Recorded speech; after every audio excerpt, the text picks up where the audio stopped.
mga angkol, tuduan mo mga angkol, unsaon paggamit aning grass cutter mga angkol. Ah, gas cutter ni siya?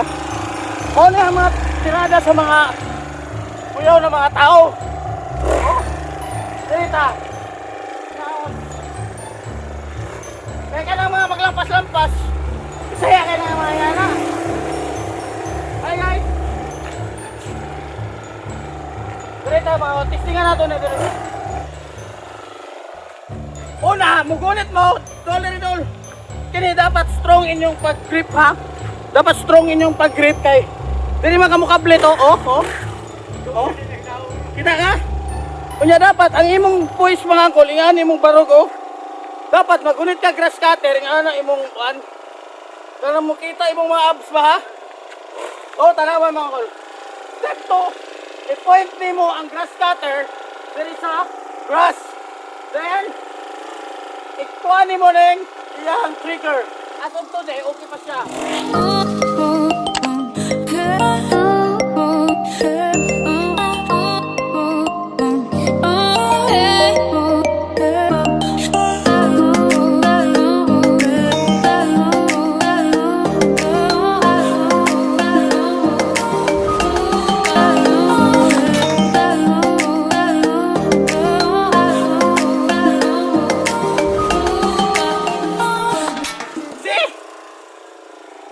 Ingan ang resulta mga angkol ha.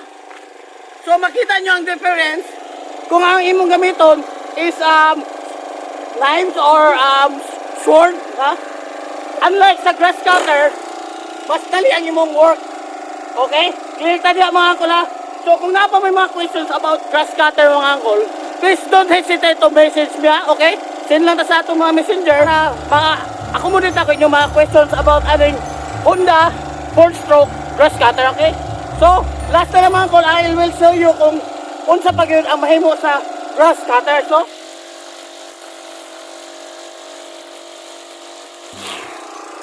dapat guys sa mga kung na kay facial kayo.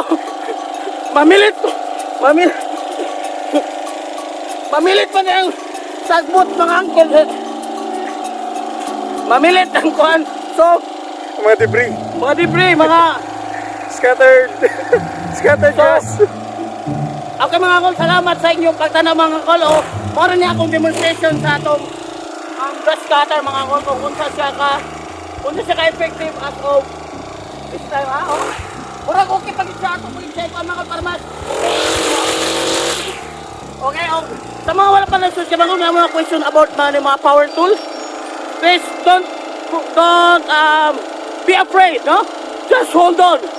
Have faith in your heart. Thank you. O salamat sa pagtanaw mga kolo.